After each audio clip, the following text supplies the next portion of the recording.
อนสัก2025เขาเดินทางไปลิ้นของน้องไซที่ปากทางเดี๋ยว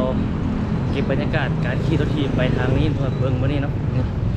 ปั่นจักรยานปั่นรถถีบไปเข้าโค้งทางหน้านี่เดี๋ยวสีเงี้ยนี่ไปทางไปแดงตรงนาโซ่แล้วก็ไปทางร่นสีทอง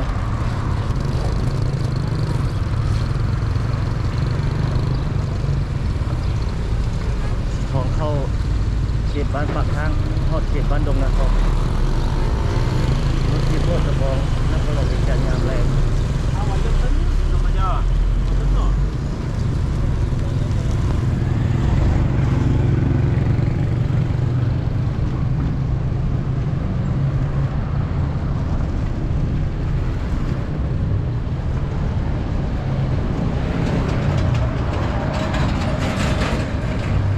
รถบรรลายบันไดของมึงครับ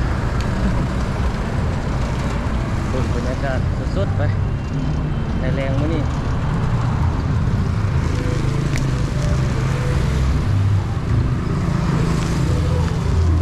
อาหารคนดาวนะเจ้าเปิดเพลงนะดาวต้องมึงโอ้สติลิกสิทธิ์บอก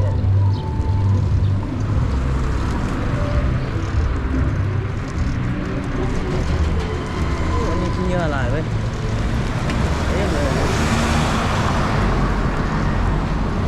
ตอนนี้ประมาณ5 โมงทุกคน5 โมงแรง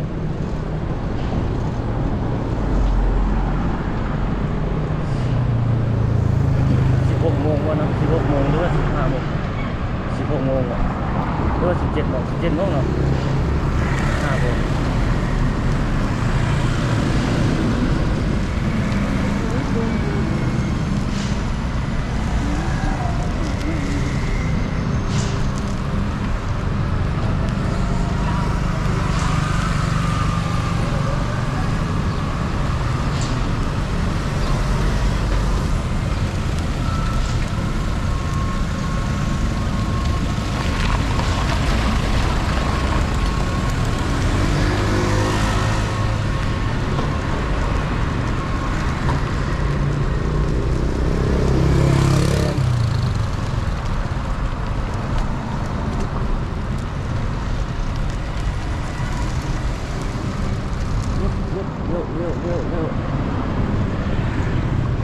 มื้อนี้เป็นวันอาทิตย์ทุกคนวันนี้ รถก็โบราณปันได้แต่ตรงนี้เรียกว่าโบราณปันได้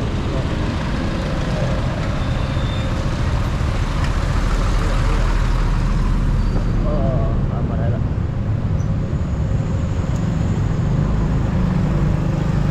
นี่เป็นบรรยากาศการสัญจรยามแล้งอยู่ถนนดงนาทอง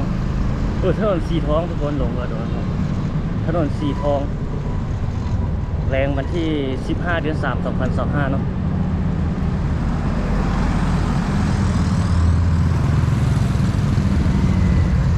เดี๋ยวเขาซิเว่อ้อมเหมือนเขตข้างหน้าให้ทุกท่านได้ดูอ้อมทางอ้อมเข้าไปเขาไม่ได้เข้าไปรถเดิมเลยเดี๋ยวเขาไปอัปเดตให้ทุกท่านได้ดูในแรงของมื้อนี้เนาะ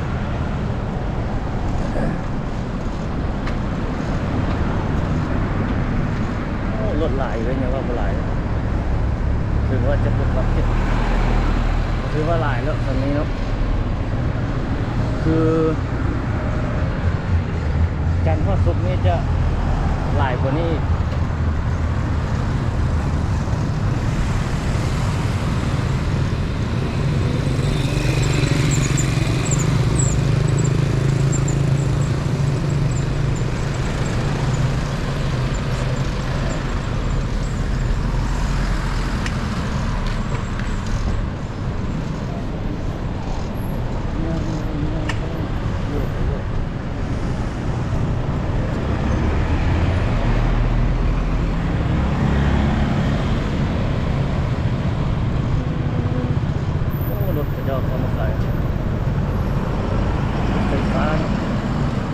แม่นคันนูรถไฟฟ้า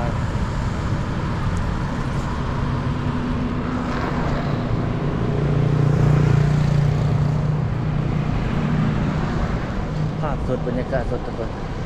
อันนี้เป็นบิ๊กซีนี่บิ๊กซีหลายอ่ะ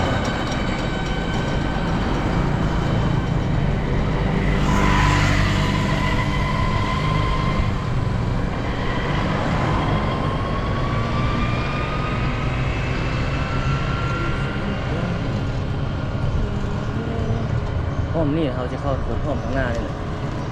จะได้เข้าไปโดนเติบแล้วครับ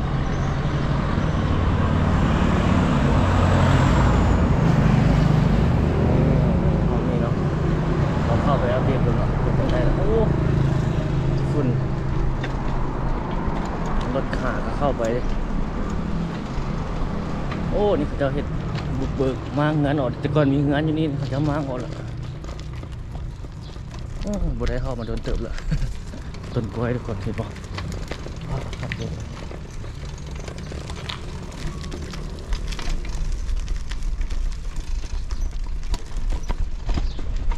เขตบ้านดงนาโศก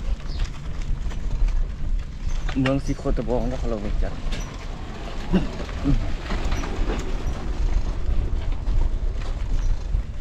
เข้ามาเบิ่งบรรยากาศเงินงามก็มีเด้ดูไหนคือมีคนอยู่นะส่วนหลายเงินใหญ่ๆนี่คือส่วนหลายจะมีคนอยู่นะมิเตอร์คฤหาสน์แบบลักษณะคฤหาสน์สร้างใหม่ถึงมีคนอยู่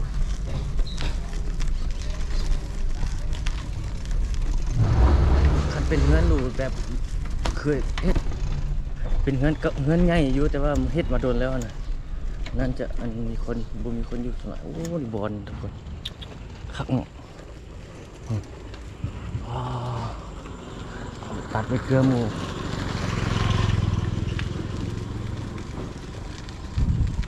บน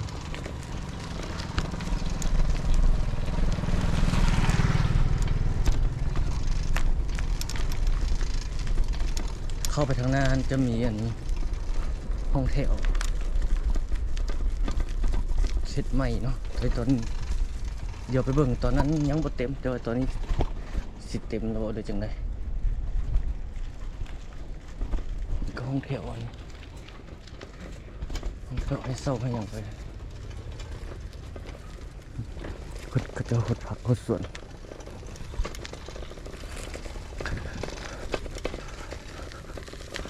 หมกม่วงเป็นมากบ่ได้หลายเนาะ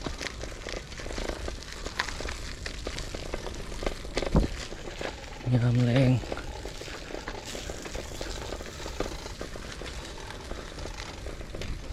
บุหดนี่มีขี้ฝุ่นเนาะโอ้อันนี้เขาเจ้าปิงแปลงรถจักรข้าวเปียก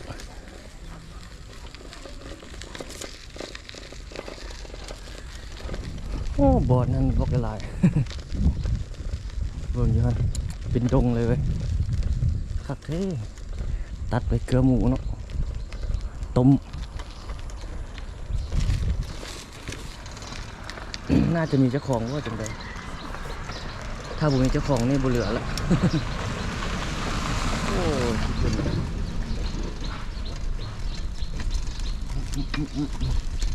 มาว้าวงั้นเรามีงาม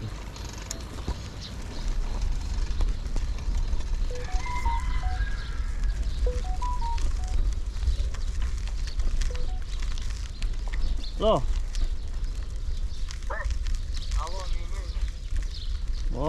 ว้าวเอาหนัง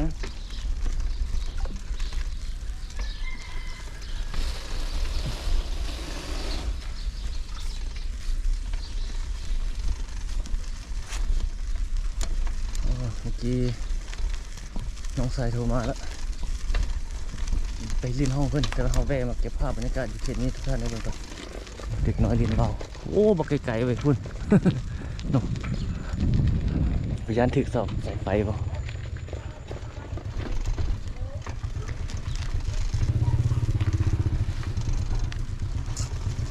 นี่ทุกคนนี่แหละอาคารเมนเฮาที่มาคน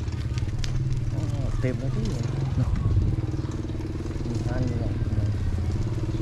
ท่านท่านำอะไรจะเป็นห้องแถวจีนเศร้าอยู่สลาย หลายห้องเลยลอยปลายกลัวๆหมดเลยกัดขโมย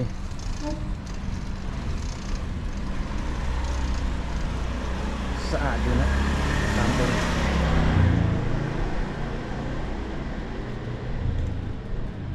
ห้องแถว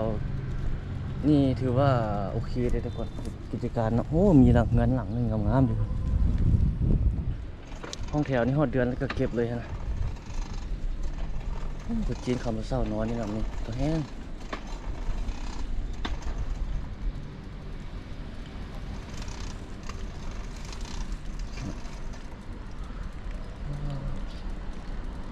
ขวางเลยยังมีทุ่งนาข้างหลัง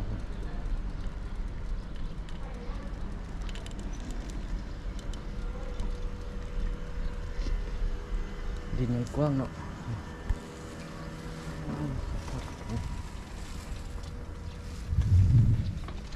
ต้นคูนนี่เขาเจ้าบตัดเลยเด้ เห็ดเป็นป่าไว้เป็นห่มเป็นอย่างไป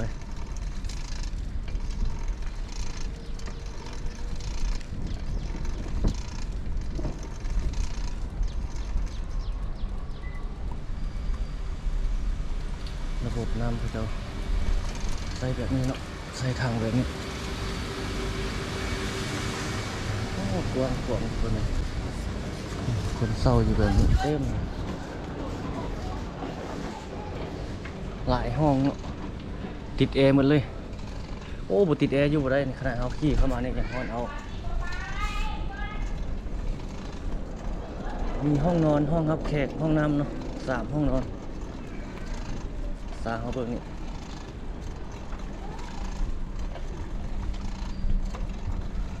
ไปทางนั้นพุ่นต่อทุกคนออกไปทางเขตบ้านดงนาทองพุ่นละ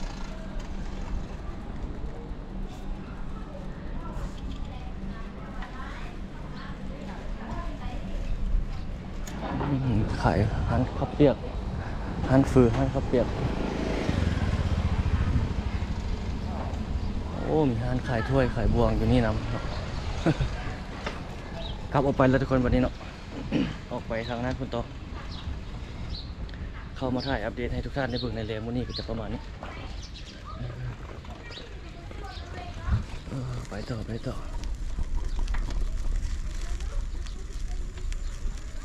ิ่งเด็กน้อยเล่นว่าว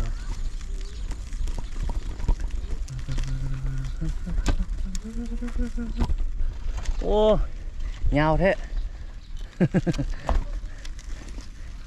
กวนมาบ่กวนมาทุนเนาะบ่เห็น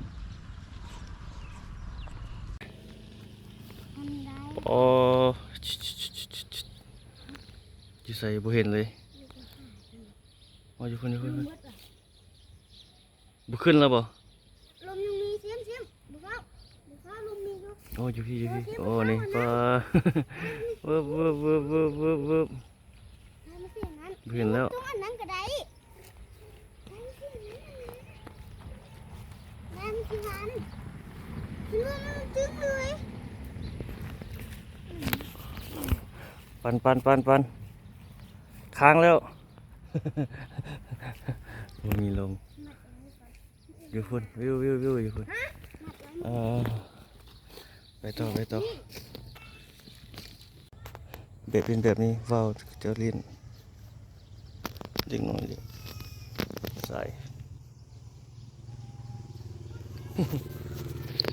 สัตว์ตัวพุ่นสูงเลยไปออกไปต่อไปนี่บึบตอนยังน้อยเขาก็เรียนได้อยู่บ้าน โอ้ขัดได้หน่อยกินว่าวจึ๊บไปแบบนั้นไปออกไปทางเขตนั้นพุ่นตัวถนนสีทองโอ้สะอ่อนนั่นต้นบอนนี่เนาะเขียวงามเลยเป็นดงเลยทุกคนเห็นเป็นดงเลย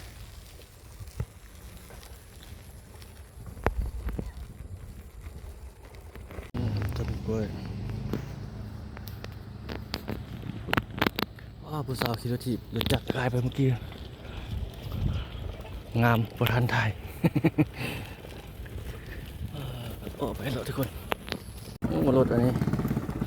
รถอะไรเนี่ย สิ่งร้อยเลยเกือบโอ้เป็นรถจักรเลยเนี่ย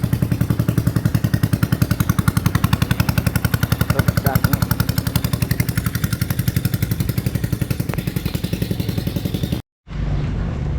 จิ๊บโอมาคืนแล้วทุกคนบัดนี้ใกล้ฮอดอัน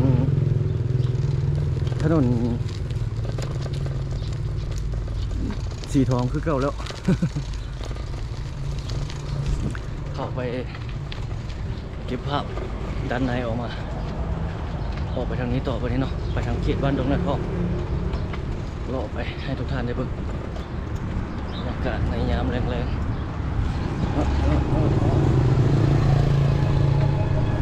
ขึ้นสิ่งต่อไปนี้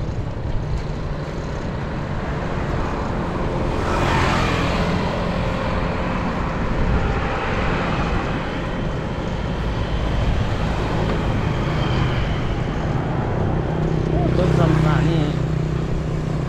งามเลยเขียวเลยพุ่มเลย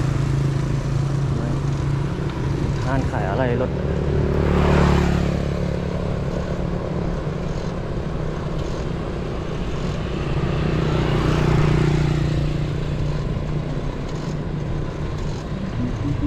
ร้านเสริมสวย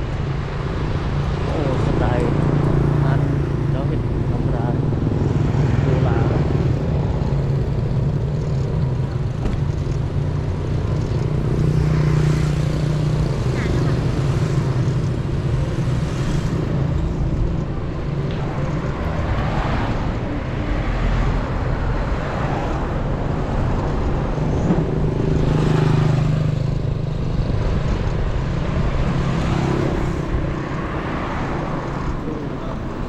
อย่างแรงขีดบ้านฝั่งข้าง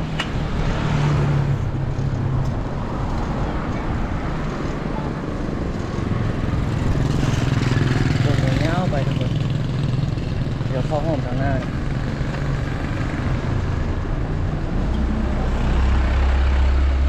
ก็จะโซ่ดอกนั้น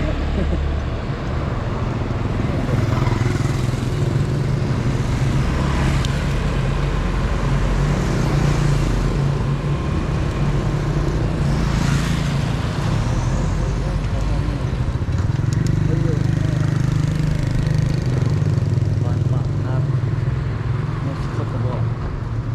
ยามแรงเนาะเข้ามารอบเลยโดนเข้ามา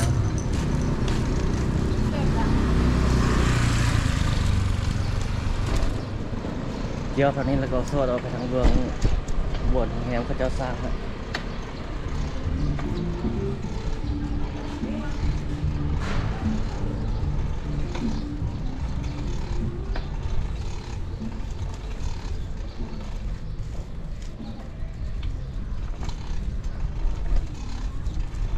ทางหน้านี่มีนั่นได้ทุกคนมีตลาดน้อยชุมชนผู้คนที่เขาเจ้าอาศัยอยู่เขตนี้ก็จะมาซื้อตลาดน้อยทางหน้าเขานี่แหละ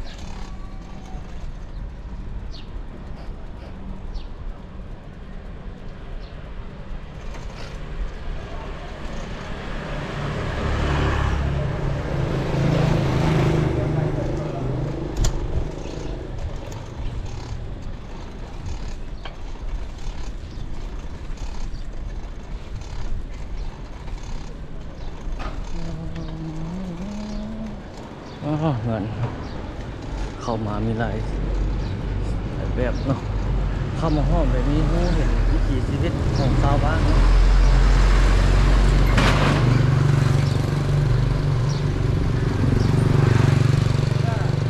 มีคนทำงานคนตลาด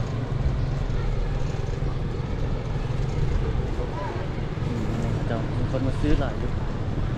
มีหลายแบบขายอยู่บ้าน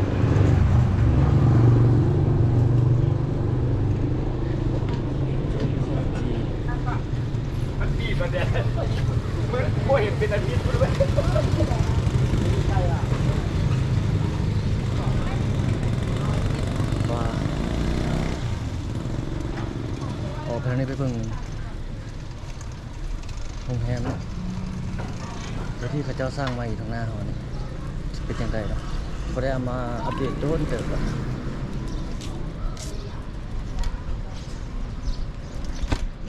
ทางหน้าโรงแรมโอ้ไปพวกนั้นยังมีเฮือนได้ทุกคนแต่ไปเบิ่งโรงแรมแล้วจะเกี่ยวเข้ามาสอดทางนั้นบ่ มีห้อมไปทางนั้นอีกนะแต่ว่าน่าจะเป็นทางแบบอันนั้นนิดนึงก็หรือว่าห้อมนี่ก็ห้อมน่าจะตันเนาะยาเดินเข้าไปออกไปทางนี้เลยทางใหญ่เลยครับนี่ตึกโรงแรมทางหน้าเนี่ยรุ่งสูงหลายชั้นก็สร้างใกล้สำเร็จแล้วโครงสร้างมันเรียบร้อยหมดละเหลือแต่ตกแต่งภายใน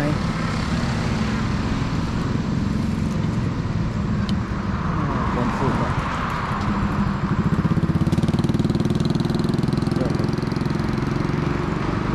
อันนี้ไปปลูกคนนี่ต้นอย่างวะเอาไปปลูกอยู่ห้อง เอาเป็นเน็บใส่ก็ได้เด้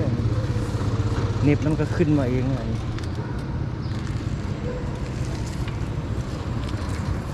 มันเป็นต้นแบบนี้นี่ปลูกง่ายโอ้ขายยาเลยนี่ก็ต้นพังบึ้งก็สิขายไม่ควรขาย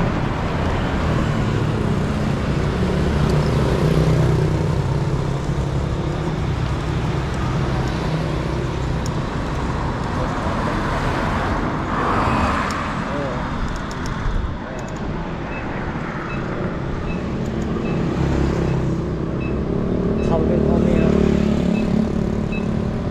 ห้องนี้ไปตรงไหนกว้างมันได้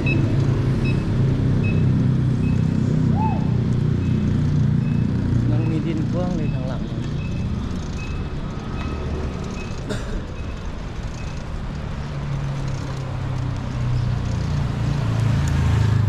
เขตบ้านปากทางเมืองสิโคตะบองนครหลวงเวียงจันทน์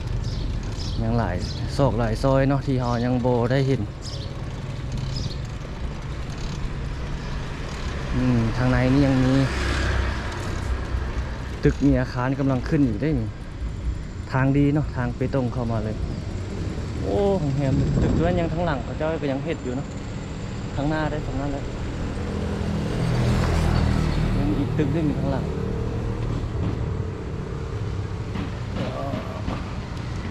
เดี๋ยวเราเอาโทรศัพท์ถ่ายต่อซูมเราไปต่อใส่นี่เนาะ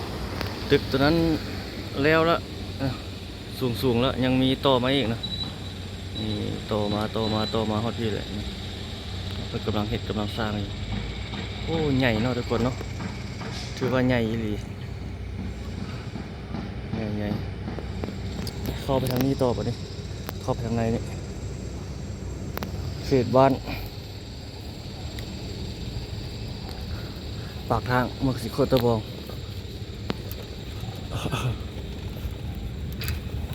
ตัวนี้เป็นทางดีเข้ามาแล้วตัวนี้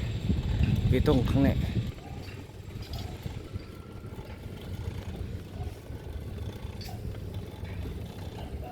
จุดนี้เป็นห้องแถวเนาะห้องแถวโอ้ทางในก็ยังมีอย่างนั้นอยู่ยังมีตึกมีนั้นอยู่อันหนึงบทุกคนตัวนั้นเฮ็ดใหม่เลยตัวนี้ตอนนั้นเอามายังโบเห็นเนาะ2-3 เดือนหลังนี่ก็ยังเป็นกว้างๆอยู่ในดิน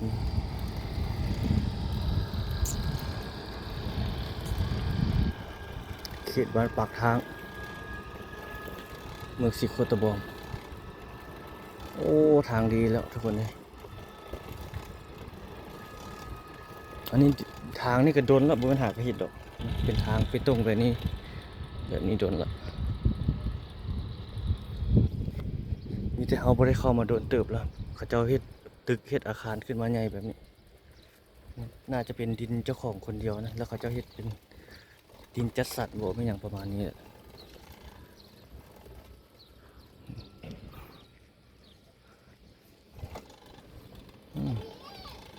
ถือว่ากวางขวางเลย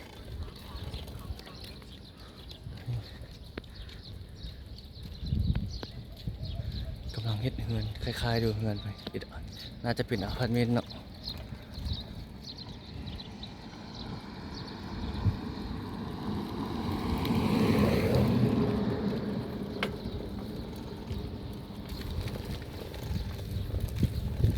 กำลังเฮ็ดอะไร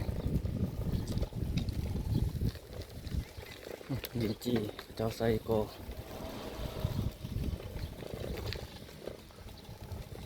โอ้สามหลังนี่สไตล์แบบโอเคเลยทุกคนเนาะ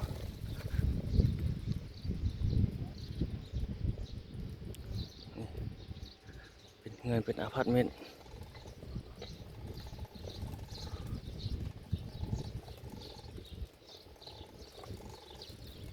โดนแล้วทุกคนบ่เป็นหากระเฮ็ดเลย ตึกนี้โดนละเนาะแต่เฮาบ่ได้มาถ่ายซื่อๆดินนี่ยังกว้างหลายกว้างน่าจะเป็นเจ้าของคนเดียวส่วนหลายมันแต่คนจีนเซาอยู่บ้านใหญ่ๆแบบนี้โอ้มายังมีทางล่องออกมาพี่เนาะเป็นล็อกเลยเด้นี่เป็นเขตดินจัดสรรเลยทุกคนเนาะเล่นไฟมาหมด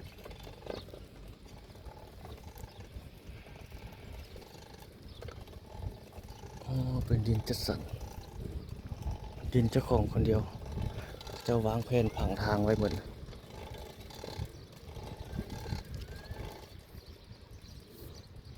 มันกำลังเฮ็ดอันนี้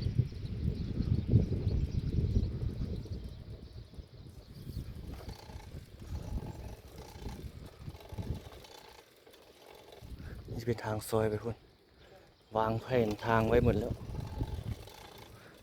วางแผนวันเจ้าเฮ็ดผังเฮ็ดนันเมียนหมดแล้วทางนั้นเป็นสำนักงานอันนั้นห้องการตำรวจบอกเป็นอย่างประมาณนี้แหละกดตำรวจกดคนเข้าเมืองอยู่จุดนั้นสถานที่ราชการเนาะ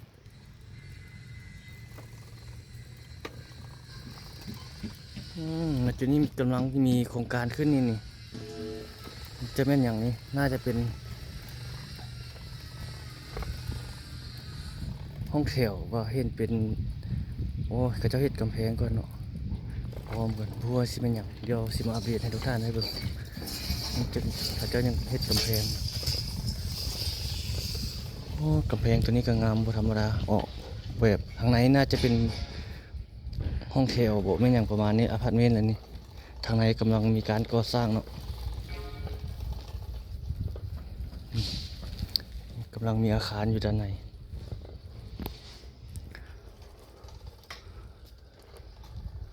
ใหญ่อยู่เนี่ยนี่ก็คือกันกำลังสร้างกำลังเฮ็ดทุกคนเลย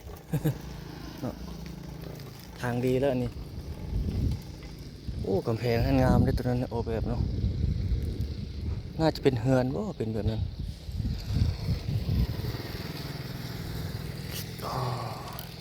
ทางนี้ก็ออกไปทางนี้ซะทุกคนไปซอดเสร็จตัวนั้นเนาะออกไปได้อยู่มันน่าจะซอดเดียวทงให้ทงนากลับกลายมาเป็นบ้านเฮือนตึกอาคารละเริ่มเต็มละกำลังเฮ็ดกำลังสร้างงามๆทั้งนั้นเลยเนาะนี่ก็คือการใหญ่ได้เนื้อที่ดินกระจอนี่น่าจะเป็นโครงการใหญ่สมควร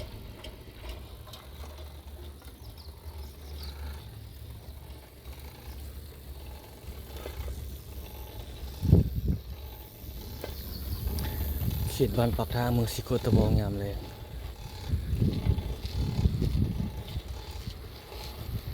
ส่วนเฮ็ดจุดนี้ส่วนหลายเฮ็ดแล้วน่าจะมีคนจีนมาอยู่เป็นส่วนหลาย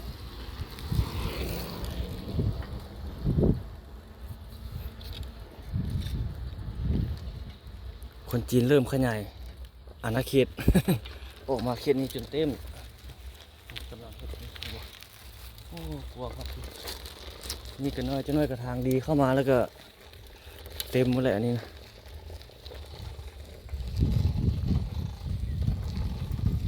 กำลังเฮ็ดกำลังสร้างเป็นหนองปูหนองปลาก็เริ่มสิเป็น ตัวเมืองขึ้นมาแล้วได้แบบนี้ บางบอนก็ติดป้ายขายอยู่แบบนี้ ผู้ที่มีดินแต่บ่มีทุนสร้างก็ประกาศขายเนาะขายแล้วก็นายทุนเข้ามาเช่ามาซื้อมาเฮ็ดเป็นตึกเป็นอาคารเป็นสถานที่นั้นๆนี่ขึ้นมาเนาะนี่ก็เป็นห้องแถวนี่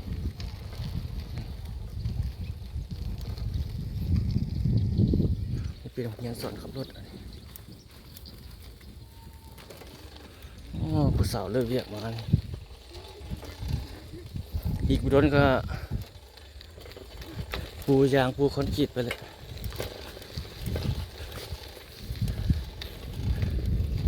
คันคนจีนเขาเจ้ามาเฮ็ดมาอยู่กับปูเองได้คือทางหน้าเขานี่ทุกคนบนรถออกมานี่เขาจะเข้าถ่ายให้รถแต่ก่อนเป็นทางต่ำๆมีน้ำหืมมีอย่างวันนี้เขาเจ้ามาเฮ็ดสร้างเครื่องตัวสีฟ้าๆนะสังกะสีสีฟ้านะบักเขาเจ้ามาเฮ็ดสร้างเครื่องสร้างอย่างแล้วเขาก็ปูคอนกรีตเข้ามาเองเลยบ่ได้มันภาครัฐปูให้เลย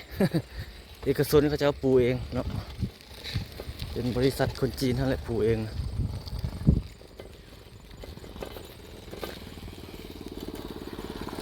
นี่บริษัทเขาห้องนี้เขาเจ้ากับปูห้องนี้ปูมาแต่ถนนตรงนาทองพุ่นถนนสีทองใครหนีไปยังบ่ทันปูนี่เกตเมียนแบบนี้น่าจะเป็นทางน่าเพิ่นมาเฮ็ดเลยนี่นั่นแต่ก่อนนี่เป็นหนองน้ำรถมานะนั่นมาบ่อยากได้แต่นี่เริ่มสิเป็นทางดีแล้วนี่คือจุดทางหน้านี่เขาเจ้าปูคอนกรีตเข้าไปเองเลยนี่มีสร้างเครื่องคนจีนเขาจะมาเช่ามาเฮ็ดมาอยู่นี่เดี๋ยวเข้าไปเบิ่งอันนี้ย้ำฝนมาน้ำเต็มมาเลย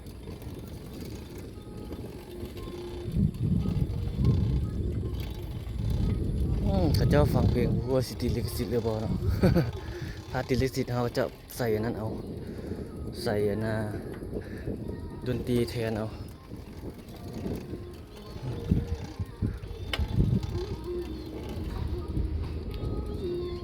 เงินเขาเจ้ายังมีเงินเขาเจ้าอยู่กับน้องปูน้องปลาโอ้นี่เป็นห้องพักพนักงานเขาเจ้าได้นี่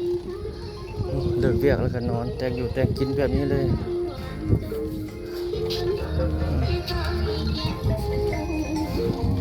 ห้องพักพนักงานเขาเจ้าเลย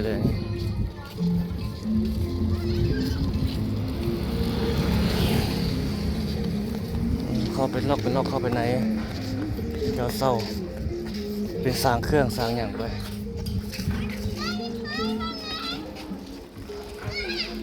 โอ้มองเป็นมาเป็นไรทางหน้าสิไปสอดพุ่นบ่หรือว่าสิตัด เอ้ เนาะ ยมาสิกัด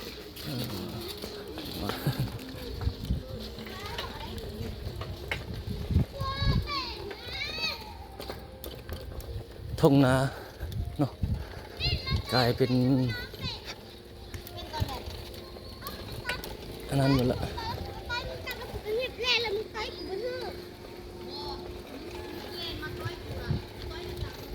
ทางหน้านี่ตันแล้วเนาะน่าจะไปบ่ได้ละ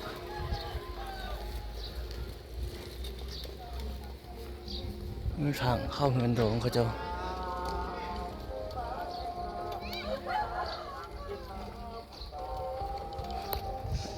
สร้างเครื่องคนจีนมันอันนี้นี่นะทุกคนเลยจกท่องวางท่อใหม่เนาะ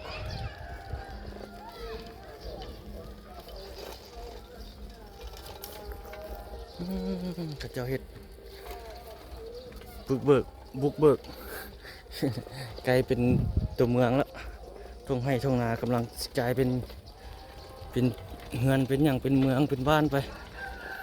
เป็นบ้านที่มันก็เป็นบ้านอยู่แล้วเนาะมีแต่ว่าโอ้ตัวมาอันนี้คือจะกำลังเฮ็ด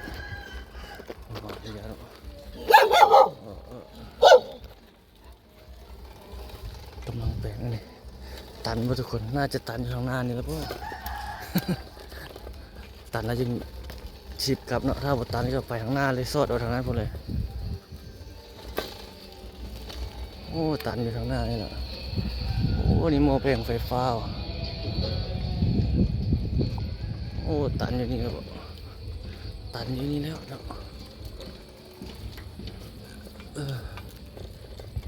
โอ้นี่กำลังเฮ็ดอันนี้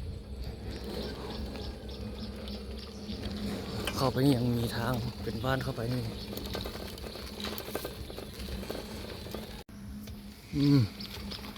เข้าไปทางนี้ต่อทุกคนโอ้บ้านเฮือนงามอยู่ที่ทุกคนเข้ามาในนี่เนาะแต่ว่ามันทางน้ำน่ามันน่าจะหึมน้ำเนาะยามฝนมา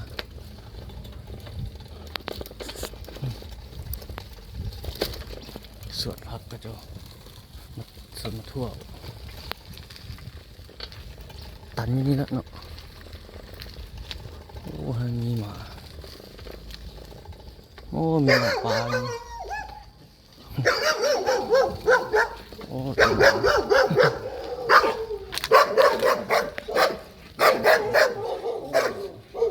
ตันข้างหน้าแล้วก็เลยไปแล้ว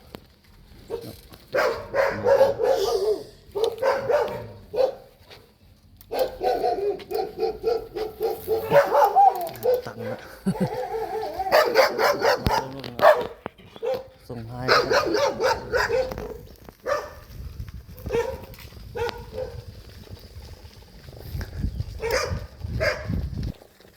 ป่านเงินโอ้นี่หมอกมอน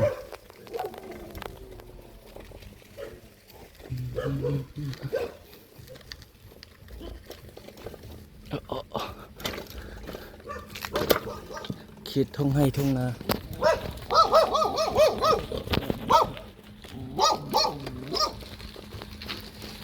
เมื่อกี้อันนี้ผมมาตอนทำอีพวกเขาบัดโอมาจริงมันกำลังเฮ็ดกัน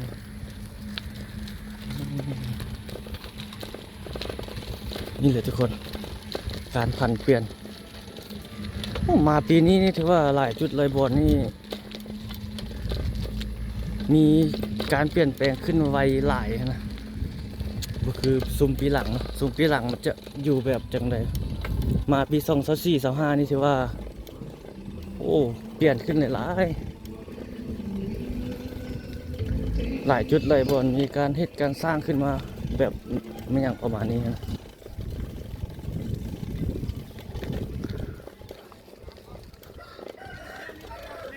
นี่คือกำลังเฮ็ด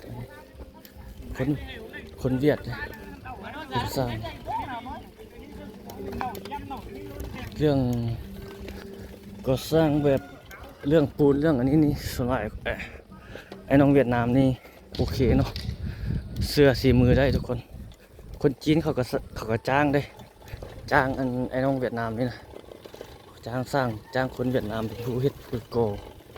อย่างประมาณนี้โอ้สร้างเครื่องก็ใหญ่เนาะเขียว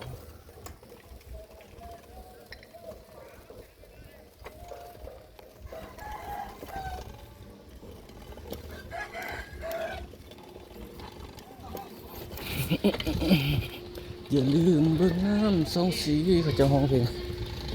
บริคำใส่แห่งเมืองปากสัน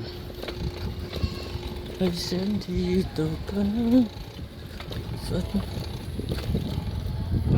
บ้านเฮือนบ่นี่ละบ่นักลงทุนก็จำเฮ็ดมาอยู่ เงินเดิมๆก็อีกแบบนึงเงินมาอยู่มาสร้างใหม่ก็เป็นไปอีกแบบนึงโอ้หมาเรื่องเจ็บขายังว่างหลายอันนี้ก็เลยเกมเราออกไปทางนั้นพ้นโตเลยเนาะทางถนน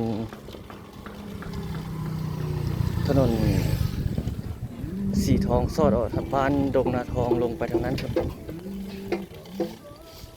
บ้านนั้นก็จะอันน้ำหมอกอันน้ำมันตอนนี้มีดินว่างกว้างหลาย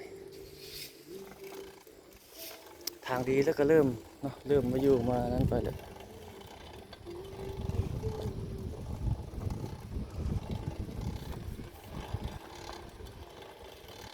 เขตนี้กำลังจะเป็นตัวเมืองแล้วทุกคน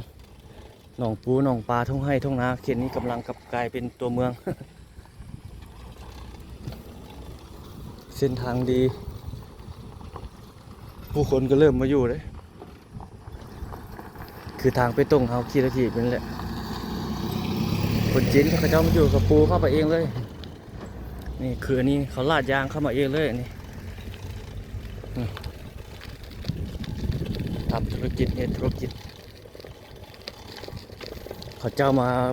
ขยายบ่อนอยู่บ่อนทำมาหากินอยู่ในลาวเฮาหลายคนจีนตึกเบื้องอาคารเขาเฮ็ดมาสร้างมาลงทุนเขาเจ้ามีเงินมาเฮ็ดมาเบิกเนาะมาสร้างคนลาวเฮาส่วนหลายมันก็เงินทองนี่แหละมันจึงบ่นั่นเนาะเจ้าของเฮาคือเฮามีดินอยู่แต่บ่มีทุนสร้างเนาะจำเป็นต้องได้ปะให้เขาเจ้ามาสร้างถึงเป็นไปได้อย่างประมาณนี้ฮะ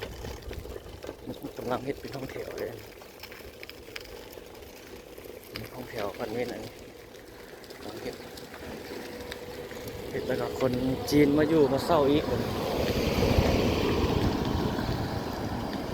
คนจีนนี่นับมือนับหลายขึ้นเขามาอยู่ลาวเขาเจ้าเฮ็ดถมดินถมดอนปลูกห้องแถวเอาพวกอพาร์ตเมนต์ขึ้นมานี่บโดนละนี่ทงนานี่ก็ได้ อยู่ๆแบบนี้เนาะคนมาซื้อมาสร้างเห็นแล้วก็นั่นงานเรามีงาน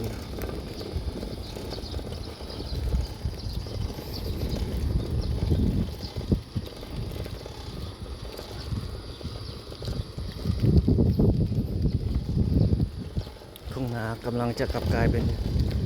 เขตเศรษฐกิจขยายออกมาเลยทุกคนเนาะบ่อนี้เงินวัดเลยตึกสร้างเครื่องขอบคุณจบคนจีน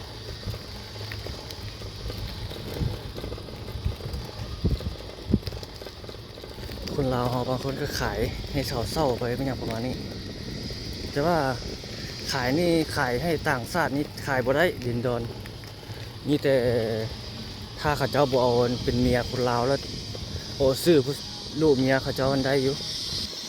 เขาโอ้ได้คนจีนนี่เขาบริยานได้ว่าจะเอาลูกมีห้องมานี่เขาเจ้านี่อันนี้ก็แม่นเซตทีโอนบริษัทขนส่งของคนคือจีนเขาเนี่ยบริษัทตัวนี้เบื้องอยู่ลาวเขาสาขาใหญ่เขาเจ้าแต่ว่าไปทั่วโลกขยายไป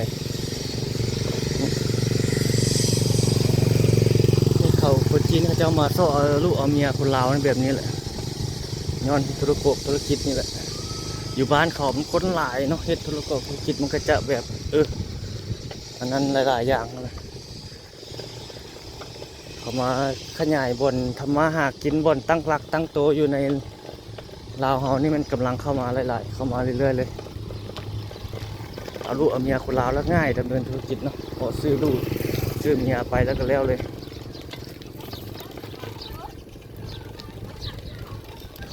ตรงหัว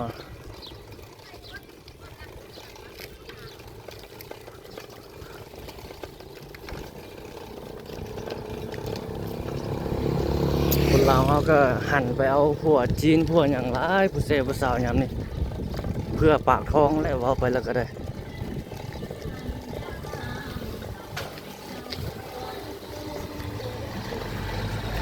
เขาก็บ่ได้โทษเนาะบ่ได้โทษว่า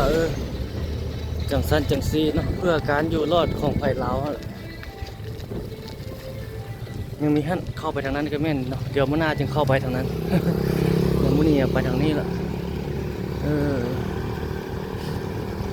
คนจีนเศร้าอยู่มีทุกอย่างธุรกิจคนจีนนะ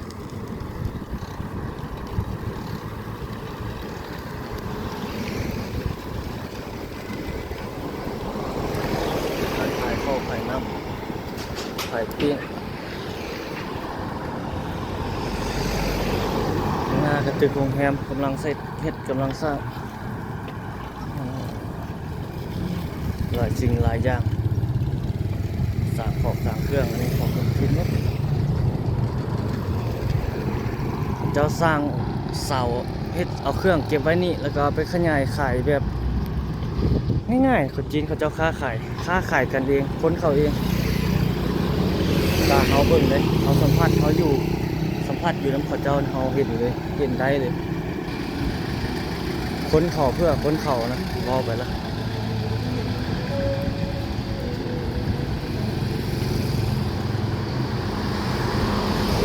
คือโรงแรมอพาร์ตเมนต์เขาเจ้าสร้างขึ้นมานี่แหละ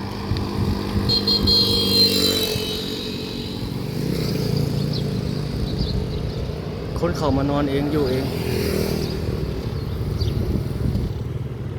ร้านอาหารคือกันร้านเรียนร้านอาหารจีน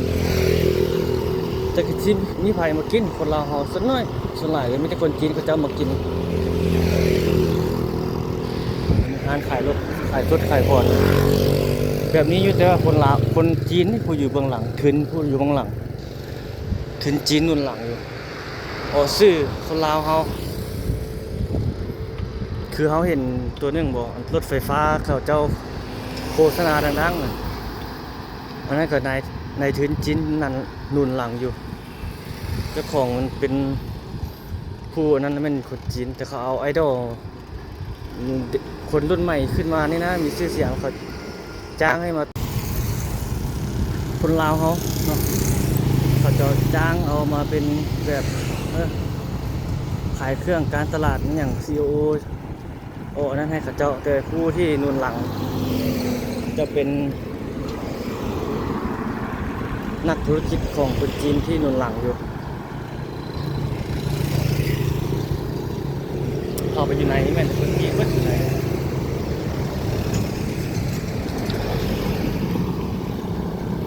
เป็นตึกอพาร์ตเมนต์นู่นในคนจีนเศร้าอยู่เบื้องรถไฟฟ้าเขาจะเข้ามานี่เต็มเลยจอดเต็มรถไฟฟ้าเนาะหลายการตลาด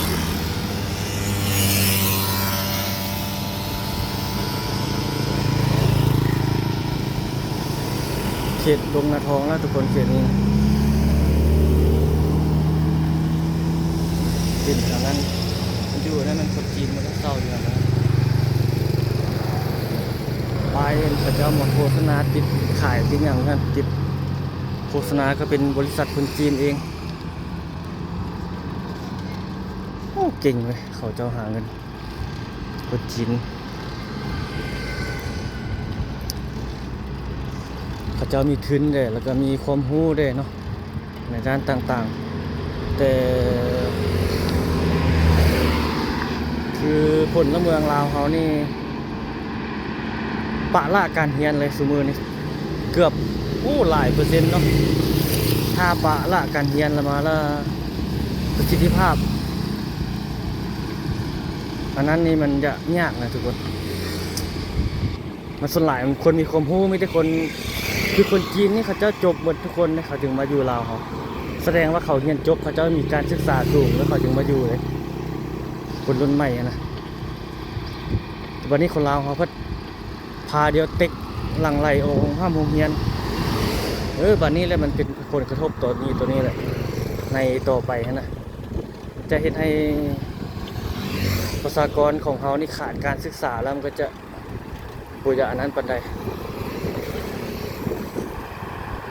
แต่ก่อนนี้ญาติเดียวเรียนเนาะคือเฮาหมดซอเข้ามหาลัยแห่งศอกแห่งชาตินี่ซื้อจ้างเดียวเข้าผู้ใดได้เข้าแล้วมันดีใจญาติเดียวเข้าหัวแตนบ่ได้แต่ก่อนแล้วบัดนี้มายามนี้จนได้สอบคนไปเรียน บ่มีคนไปเรียนมันเป็นย้อนหยังทุกคนว่าเป็นแบบนั้นเนาะปากท้องแหละมาเป็นอันดับหลักอันดับต้นๆน่ะที่เฮ็ดให้เป็นแบบนั้นเนาะปากท้องเป็นสิ่งสำคัญคือว่า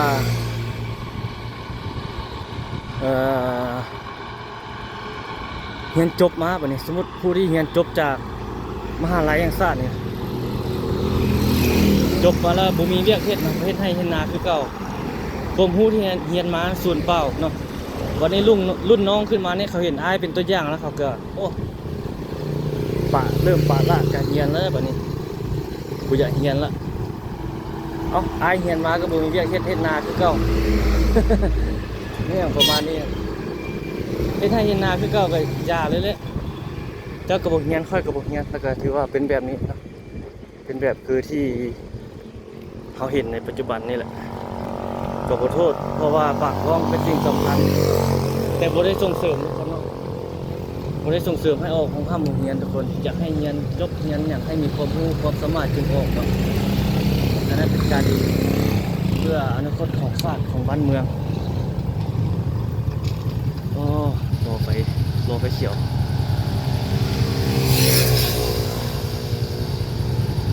ยิงหนึ่งฮอดเขตบ้านดงกันทองคือว่ายาวเติบไปคลิปนี้เขาปล่อยมาเนาะยังรอไฟแดงรออยู่ใกล้จะเขียวเขียวแล้วไปเลย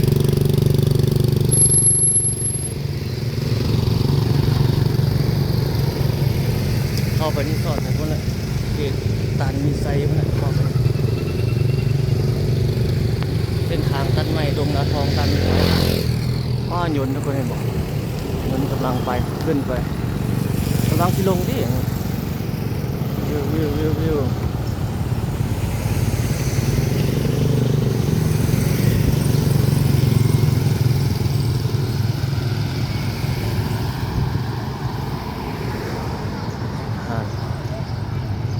น้ำอกน้ำอ้อย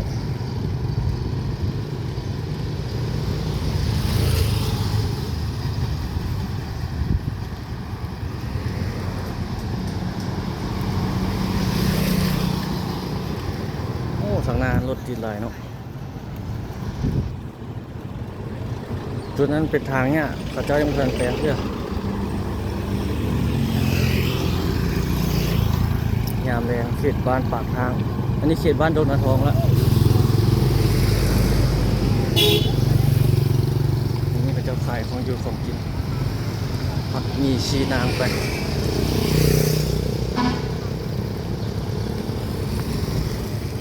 มีเงินหลังนึงในงามเลยเงินคนรวยเงินคนมีเงิน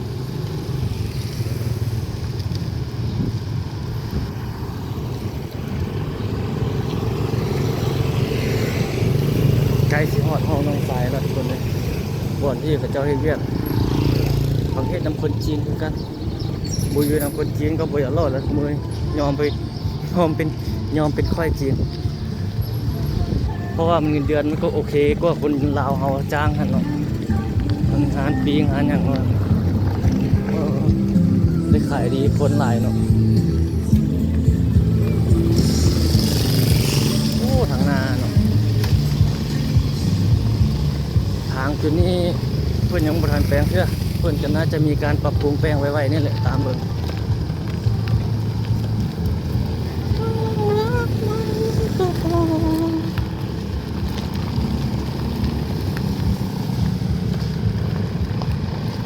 โอ้ทางหน้ารถบรรทุกคือมันรถบรรทุกสินค้าจีนนะมักใหญ่ๆเลยรถลากไฟมากนะ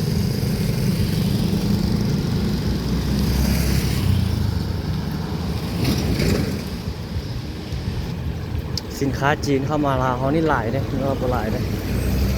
แต่ไทยก็หลายส่วนหลายจะคนลาวนี่มักนิยมใช้สินค้าของไทยหลายทุกอย่างเลยแม้แต่ภาษาแฟ้มพินโทรศัพท์นี่ก็ใช้ภาษาไทยส่วนหลายโอ้โยนขึ้นทุกคนขึ้นแล้วจอดโอ้ไปแล้วน้องสายเห็ดยิงก็ยิงทางหน้าขึ้นเต็มเลยปาน้ำโมบริษัทคนจีนเขาจะเช็ดเบียดสั่งเครื่องจีน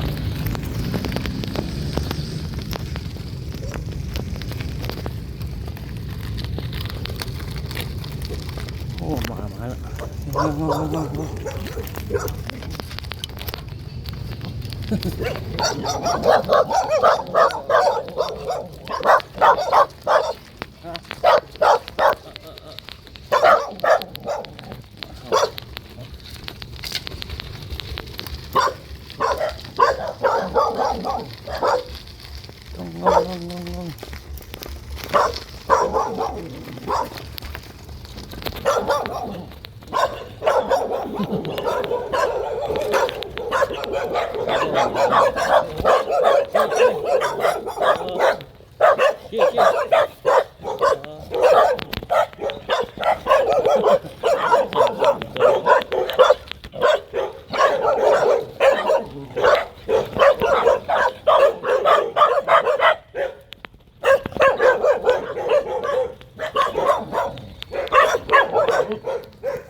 2-3 ตัวเยอะ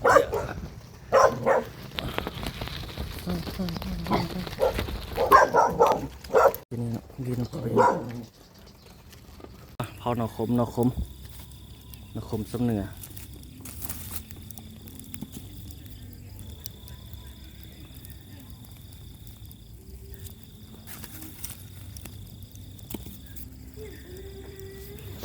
เกิด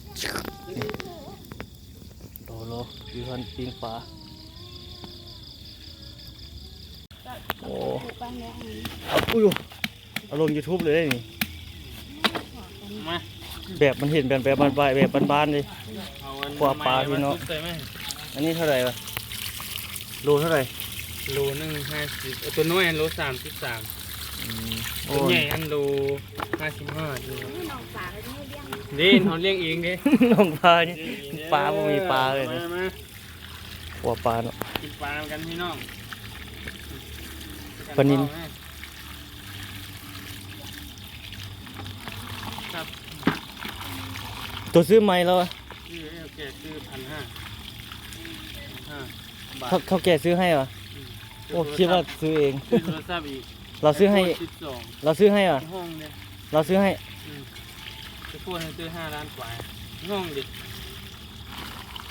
เมื่อไรสิเปิดไรสิ เอากันไล่ไป4 ตาไล่ยันไม่ติดอันนั้นเอาลงTikTokเอาลงในบริษัทเป็นไล่ได้เป็นไล่ต้นหอมแดงเอาเป็นไล่ต้นสวยเยอะกว่านี้เลยต้องให้เรียกเหตุการณ์นี่บางงานไปเรียกบักบริเรียกขนาดมันล่อกี่รุ่นล่ออันทางยางกับโบใครเลยอันเป็นทางมาหีนั่นกับพามันเอาไปขี่ นี่แม่นแล้ววะนี่ว้าหนอขมโอ้ไฟมันใต้ไม่ควรไทยนี่ก็ได้ที่เขาก็เปิด พี่บัวดังเนาะดังสบายเด้วันนั้นดังเพิ่นค่ะ หนอขมนี่โอ้ใส่ถั่วคุณ ก็เดินไปนอก แบบนี้แหละปิ้งใส่เกลือป่ะนี่โรยลงเลยโรยลงแล้วคนเลยด้วย มันสิไหม้ค่ะโหย อ๋อเฮ็ดจังได๋ เอา เนี่ย ทาแล้วก็ปิ้งทาแล้วปิ้ง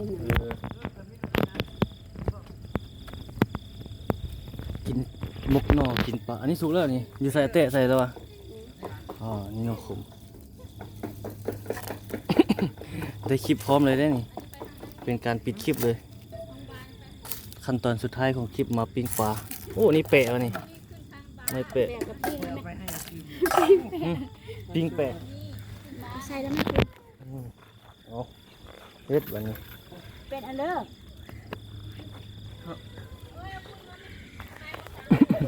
ปิ้งปลาพี่น้องเอานี่เดียว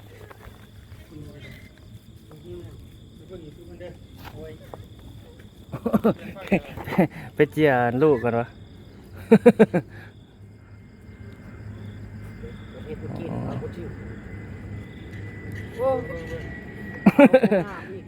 บ่เป็น หายแล้ว เอาถึงไหม หมาย กล้องดิอันนี้เข้ามา ดึงเจียมันตุ้มก้นเนาะ ได้ป่ะได้ป่ะ ให้แล้วบ่ดิเอ็ด เฮ้ยหันก้นแล้วป่ะ อัดละ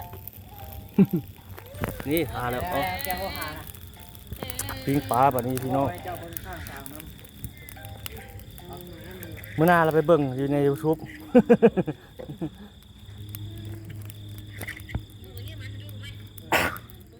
ำโอ้งามแท้โอ้งามแท้ ปิ้งปลาใส่เกลือ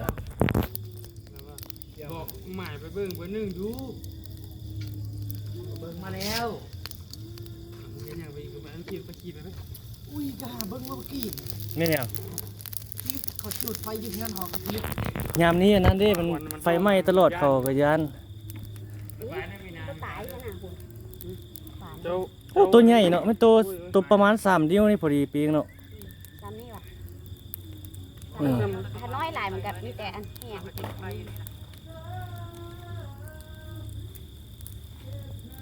จูนั่นก็มักจูขี้เหงื่อย่าน เอาเบิ่งไหมอยู่เฮือนเขาอันนี้ เขาอยู่หลังเฮือนเขาก็จุดอยู่นี่สิเป็นหยัง เราก็ย้านเด้เราสั่งเครื่องเราหลาย ยามนี้แห้งไฟไหม้ตลอด โอ้ ไฟไหม้ตายเจงเบิดตูย้อนเลย แม่นไผจะมาเสีย